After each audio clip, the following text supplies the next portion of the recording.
खांसी कोई भी बीमारी का एक आम सिम्टम है और जब हमें खांसी होती है तो हम नॉर्मली घर में रखा हुआ कोई भी कॉफ़ सिरप ले लेते हैं।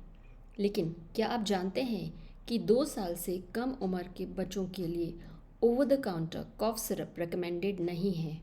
अमेरिकन एसोसिएशन ऑफ पीडियाट्रिक्स भी ये कहता है कि 6 साल से कम उम्र के बच्चों के लिए over the counter cough syrups नहीं देनी चाहिए और कॉफ़ सिरप्स के बारे में बात करने वाले हैं। तो खांसी किस किस तरह की होती है, इसके कॉमन कॉजेज़ क्या है, कॉफ़ सिरप्स किस किस तरह के होते हैं, कौन से कॉफ़ सिरप्स हमें कब यूज़ करने चाहिए और होम रेमेडीज़ क्या है, कब हमें डॉक्टर के पास जाना चाहिए।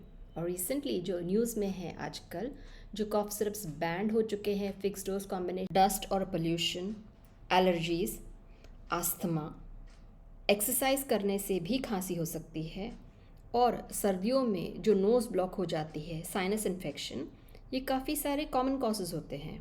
यस, खांसी के सीरियस कॉजेज़ भी हो सकते हैं जैसे कि सिवियर निमोनिया या pneumonia, asthma, lung cancers, heart diseases और स्पेसिफिक ऑटो इम्यून कंडीशंस जो सीरियस खांसी कॉज करती हैं। कॉफ़ सिरप्स अलग अलग तरह के होते हैं। एक होता है नेज़ल होते हैं, एक होता है नेज़ल डीकंजेसेंट जो नाक क्लियर करने के लिए होता है सर्दी के लिए। दूसरा होता है कॉफ एक्सपेक्टोरेंट यानी जो बलगम होता है वो इसको लूज़ कर देता है ताकि हम इसे आसानी से खांस सकें। कॉफ सप्रेसेंट यानी जो कॉफ को कम करता है और एंटीहिस्टामिनिक्स यानी जो सर्दी होती है या छींकें आती है ये हिस्टामिन रिलीज़ कम करके खांसी को कम करता है। और लास्ट इज़ जो पेन रिलीवर कॉफ सिरप होता है, ये सर्दी वगैरह से जो सर दर्द होता है या अदर बॉडी एक होता है इसको कम करता है। तो क्या हर तरह की खांसी के लिए दवाई लेना ज़रूरी है? मैं नहीं मानती और American college of chest physicians भी ये नहीं मानता। बेसिकली अगर आप देखेंगे तो काफ़ी सारे कॉजेज़ तो अवॉइडेबल है, जैसे कि हम डस्ट और पोल्यूशन अवॉइड कर सकते हैं, मास्क का उपयोग कर सकते हैं, जो कॉमन सर्दी होती है उसके लिए हम हमारे घरेलू रेमेडीज़ यूज़ कर सकते हैं। Also American college of chest physicians उन्होंने कोडीन, डेक्स्ट्रोमेथॉर्फिन और पेन किलर्स बच्चों के लिए रेकमेंड नहीं किया है। लेकिन अगर खांसी सीरियस है जैसे कि bronchiolitis, pneumonia, severe asthma, heart disease या कोई ऑटो इम्यून कंडीशन है या पेशेंट की कंडीशन काफ़ी बैड हो रही है, इन दैट केस डॉक्टर को दिखाना बहुत ज़रूरी है और डॉक्टर के प्रिस्क्रिप्शन के ऊपर ही हमें दवाइयाँ लेनी चाहिए। कभी कभी बच्चे कुछ फॉरेन बॉडी कॉइन या कोई और चीज़ मुंह में डाल देते हैं जिसकी वजह से खांसी हो सकती है। इन दैट केस पेशेंट की कंडीशन या बच्चे की कंडीशन बहुत जल्दी ख़राब। ऑल्सो अगर पेशेंट को बहुत दिनों से फ़ीवर है या फ़ीवर ठीक ही नहीं हो रहा है या खांसी ठीक ही नहीं हो रही है या आपको लगता है कि there is something wrong, then there is probably something wrong, यानी कुछ तो प्रॉब्लम है एंड इन दैट केस आपको जल्द से जल्द डॉक्टर को दिखाना चाहिए। तो जब खांसी हो तो हम क्या होम रेमेडीज़ यूज़ कर सकते हैं? बेसिकली जब पेशेंट खांसता है तो बॉडी का बहुत सारा फ्लूइड लॉस होता है, ये फ्लूइड को रिप्लेस करना बहुत ज़रूरी होता है, इसीलिए हाइड्रेशन यानी पानी पीना चाहिए। ऑल्सो वार्म वाटर पियेंगे तो ये रेस्पिरेटरी सिस्टम यानी हमारे लंग ट्रैक्स के लिए बेटर होता है। अगर सर्दी है तो हम होम रेमेडीज़ जैसे कि अजवाइन का वाफ ये ले सकते हैं। अगर बहुत ज़्यादा बलगम आ रहा हो तो हम 1 चम्मच हनी को दिन में 4 टाइम गर्म पानी के साथ ले सकते हैं, इससे ये बलगम पतला हो जाएगा।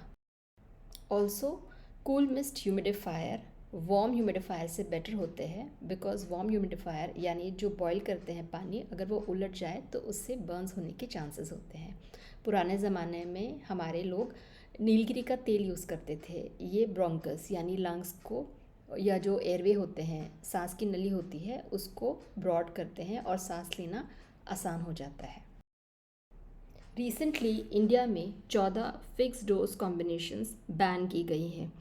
फिक्स डोज कॉम्बिनेशंस वो कॉम्बिनेशंस होती हैं जिसमें फिक्स्ड मात्रा में 2 या 3 दवाइयों को मिक्स करके एक दवाई बनाई जाती है।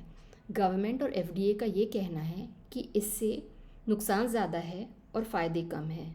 इन दवाइयों में प्रोमिथाज़ीन कॉफ सिरप, मैकॉफ बेबी कॉफ सिरप, एल्कॉफ सी, नैकॉफ सी एस एफ, एल्कॉफ क्यू टैबलेट्स, कोफिलिन और ग्रिलिंगटस, ये सारी दवाइयाँ शामिल है। ये काफ़ी रेप्यूटेड ब्रांड्स जैसे कि Alkem pharma, Mankind pharma, Franco Indian pharmaceuticals, Intas, doctor Reddy's, ये सारी कंपनीज़ की है। तो ज़रूरी नहीं कि जो कॉफ सिरप्स बैंड हो वो फर्जी हो या कोई लो ग्रेड कंपनी की हो। तो रेप्यूटेड कंपनीज़ यानी बड़ी बड़ी कंपनीज़ की दवाइयाँ भी बैन हो सकती हैं और छोटी कंपनीज़ ही ज़रूरी नहीं है। इसीलिए जब आप फार्मेसी में जाएं तो प्लीज़ चेक करें कि जो दवाई आप ले रहे हो वो बैन ना हो। रिसेंटली आपने पढ़ा होगा कि 200 से ज़्यादा बच्चों की कॉफ सिरप पीने से डेथ्स हुई थी। ये मौतें कॉफ सिरप्स जो इंडिया और इंडोनेशिया में मैन्युफैक्चर हुए थे उनकी वजह से थी। गवर्नमेंट ने इसका स्ट्रिक्ट जायज़ा लिया है और उन्होंने एक कमेटी बिठाई है इस चीज़ को एनालाइज करने के लिए। इससे पता चला है कि जो दवाई यूज़ की थी उसमें प्रोपिलीन ग्लाइकॉल की मात्रा बहुत ज़्यादा थी। प्रोपिलीन ग्लाइकॉल जो यूज़ किया गया था वो इंडस्ट्रियल ग्रेड था और फूड ग्रेड नहीं। इंडस्ट्रियल ग्रेड प्रोडक्ट वो होते हैं जिसमें टॉक्सिक इम्प्योरिटीज़ होती हैं जो बॉडी के लिए हार्मफुल होती हैं।